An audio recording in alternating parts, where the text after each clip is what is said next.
मतलब 40 में 40 सीट जीतने का जो दावा किया जा रहा है उसको लेके राजकुमार सिंह क्या सोच रहे हैं? बिल्कुल 40 में 40 सीट होगी और अब की बार 400 पार।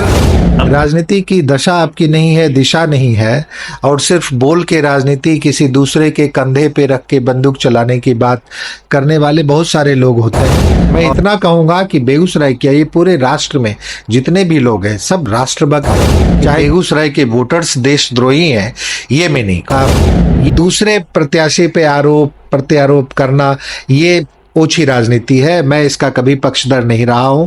नमस्कार, आप देख रहे हैं बीटी न्यूज बिहार और मैं हूं पंकज भट्ट। मेरे साथ इस समय बेगूसराय मटिहानी विधायक जदयू के हैं राजकुमार सिंह मौजूद हैं। और मटिहानी से ही एक आवाज उठी थी कि हम तीसरा विकल्प भी देंगे। उन चर्चाओं के साथ साथ हम बेगूसराय लोकसभा 2024 के इलेक्शन की भी चर्चा करेंगे और पूरी तरह से बेगूसराय के मुद्दे पर ही यह इंटरव्यू आज आपको हम दिखाने वाले हैं। सर, बहुत स्वागत करते हैं आपका और आपसे जानना चाहते हैं कि आपकी ही मिट्टी से पहली आवाज उठी थी कि जिले को तीसरा विकल्प चाहिए। आपको क्या लगता है कि तीसरे विकल्प की आवश्यकता है भी? देखिए, जिले के सभी लोगों ने एक संकल्प ले लिया है और संकल्प है आदरणीय प्रधानमंत्री, हमारे नेता नीतीश कुमार और पूरे एनडीए गठबंधन के जितने भी हमारे नेता हैं, सबों के हाथ को सम्मिलित रूप से मजबूत करने का। और इस संकल्प के आगे अब कोई भी विकल्प चलने वाला नहीं। और बोल देना एक बात होती है, करके दिखाना दूसरी बात होती है। ये राह सियासत है, यहाँ कदम यूं ही उठते हैं। सिर्फ बोलने वाले के बस की बात सियासत थोड़ी है। तो ये बोलना और बात है, राजनीति में बढ़ के कदम आगे बढ़ाना और बात होती है। कुछ लोग अपनी छोटी मोटी राजनीति करने के लिए बोलते रहते हैं। इसे आप छोटी मोटी राजनीति कह रहे हैं? मैं वही कहूंगा, चूंकि अगर राजनीति की दशा आपकी नहीं है, दिशा नहीं है, और सिर्फ बोल के राजनीति किसी दूसरे के कंधे पे रख के बंदूक चलाने की बात करने वाले बहुत सारे लोग होते हैं।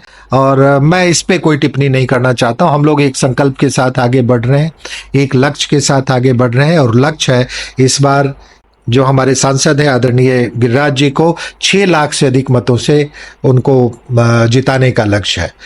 जीत तो निश्चित है, हम लोगों ने सिर्फ मार्जिन को आगे बढ़ाने का लक्ष्य रखा है और उस संकल्प के साथ आगे बढ़ रहे हैं। इसके अगल बगल में अब देखेंगे धीरे धीरे आपको आवाज उठाने वाले लोग भी उनकी आवाज दबती चली जाएगी और दब चुकी है लगभग, अब तो कहीं कुछ दिख नहीं रहा है।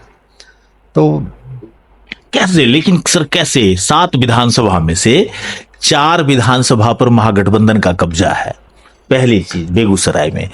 दूसरा कि सांसद के द्वारा कभी सैनिकों के साथ अपमानजनक शब्द कर दिए जाते हैं, कभी महिलाओं के साथ अपमानजनक टिप्पणियां कर दी जा रही हैं, कभी आपके ही विधानसभा में गुप्ता बांध पर वोट बहिष्कार का बोर्ड लगा हुआ है, चेरिया में भी वोट बहिष्कार का बोर्ड लगा हुआ है।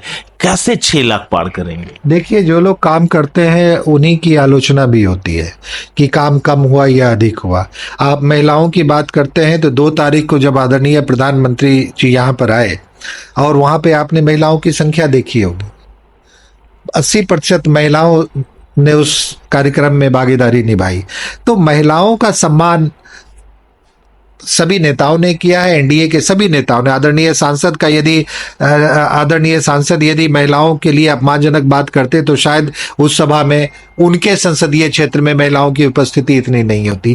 तो ये सब एक वर्ग के द्वारा झूठ मूठ की साजिश, झूठ मूठ की बातें फैलाने का काम किया जा रहा है। लोग अपने, अब तो देखते हैं कि लोग अपने ऊपर भी कुछ चीज प्रत्यारोपित कर लेते हैं, अपमानजनक चीजें जो कि जिसका कहीं कोई लोगों ने सुना नहीं, देखा नहीं।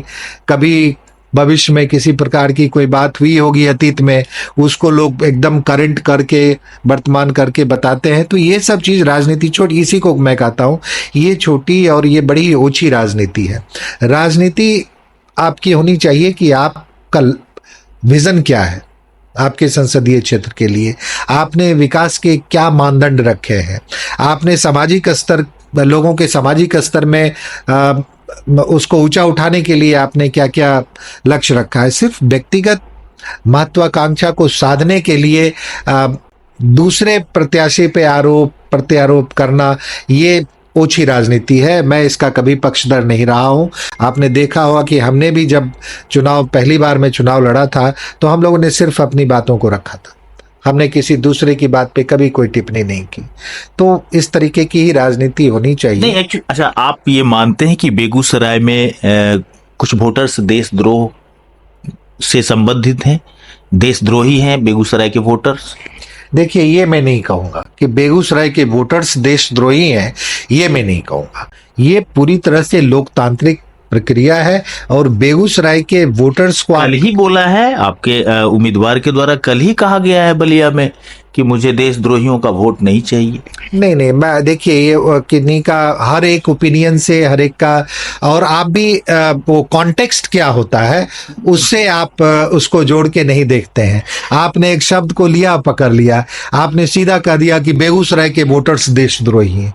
मैं नहीं मानता कि कोई भी वोटर जो इस हिंदुस्तान में रहता है वो देशद्रोही है। मैं ऐसा बेगूसराय देशद्रोही का पनाहगाह है क्या? नहीं, बिल्कुल भी नहीं है। मैं सब इस तरीके के शब्द का इस्तेमाल क्यों? नहीं, किस कॉन्टेक्स्ट में कहा गया ये मैं ना इसको सुना हूं और मैंने देखा भी नहीं है, इसलिए इस पे मैं टिप्पणी नहीं करूंगा। मैं इतना कहूंगा कि बेगूसराय क्या, ये पूरे राष्ट्र में जितने भी लोग हैं सब राष्ट्रभक्त हैं, चाहे किसी भी जाति धर्म संप्रदाय के लोग हों, सबको इस राष्ट्र के प्रति उनका सम्मान है। और जो इस देश में रह रहा है, जो इस देश की मिट्टी से पल रहा है, जो इस देश की मिट्टी में पैदा हुआ है, वो सारे अपनी मिट्टी का सब लोग सम्मान करते हैं और इस मामले में सभी लोग देशभक्त। क्या कुछ संदेशा देना चाहते हैं बेगूसराय वासियों से, बेगूसराय लोकसभा क्षेत्र के लोगों से? मैं बेगूसराय लोकसभा क्षेत्र के लोगों से यही अपील करूंगा कि एनडीए गठबंधन के प्रत्याशी आदरणीय गिरिराज जी को अपार बहुमत से उनको विजयी बनाएं। आप प्रधानमंत्री के कार्य को देखें, आदरणीय नीतीश कुमार जी ने जो बिहार के लिए किया है और बेगूसराय में भी जिस तरीके से विकास की गंगा बही है और हर क्षेत्र में आपको कार्य दिख रहा होगा, कहीं ना कहीं कोई ना कोई सरकार के द्वारा किए जा रहे कार्य दिख रहे हैं, अब ये बोलने की बात नहीं है। तो इन सभी चीज़ों को देखते हुए गठबंधन को, एनडीए गठबंधन को भारी बहुमत से इस बार आप लोग जिताएं, यही अपील मैं बेगूसराय के लोगों से करना चाहूँ। आपकी सर उपलब्धता बहुत कम दिखाई पड़ रही है एनडीए के बैठक वगैरह में? नहीं, ऐसा नहीं है। एनडीए की बैठक में हम लोग कल भी शामों में थे, परसों पूरा दिन थे, उससे पहले भी थे। चूंकि मुझे 2 जगह का और प्रभारी बनाया गया, खगड़िया का भी, भागलपुर का भी, अपने दल के द्वारा, तो मेरी थोड़ी उपस्थिति वहाँ पे भी मुझे करनी पड़ती है। मैं हर जगह पे नहीं जा रहा हूँ, लेकिन कम से कम अपने विधानसभा क्षेत्र में मैं हमेशा उपलब्ध आदरणीय सांसद जी के साथ में हूँ। बेगूसराय के कार्यक्रमों में भी रहा हूँ, लेकिन हर जगह मेरी थोड़ी व्यवस्था है इसी वजह से। लेकिन हमारे लोग, हमारे साथी जहाँ जहाँ भी हैं, सबको संदेश रहता है और सब लोग एकजुट होकर तत्परता से कार्य कर रहे हैं। मतलब 40 में 40 सीट जीतने का जो दावा किया जा रहा है, उसको लेके राजकुमार सिंह क्या सोच रहे हैं? बिल्कुल 40 में 40 सीट होगी और अब की बार 400 पार। अब की बार 400 पार के साथ ये मटिहानी विधायक राजकुमार सिंह हमारे बेगूसराय जिले में 7 विधानसभा है और 7 विधानसभा में सर्वाधिक एजुकेटेड पर्सन के रूप में देखे जाते हैं और एक अलग इनकी सोच भी दिखती है और ये भी मुहर लगा रहे हैं कि अब की बार 400 पार। लेकिन इन्होंने एक बात कहा, देशद्रोही जैसे शब्दों को लेकर के जरा दुखी होते दिखे हैं। खैर कोई बात नहीं, लोकसभा 2024 का चुनाव है, सामने जो चुनौतियां हैं उसको फेस करना है बेगूसराय में। और आप बने रहिए हमारे साथ, लगातार चुनावी कवरेज आपको दिखाते रहेंगे। तब तक के लिए नमस्कार।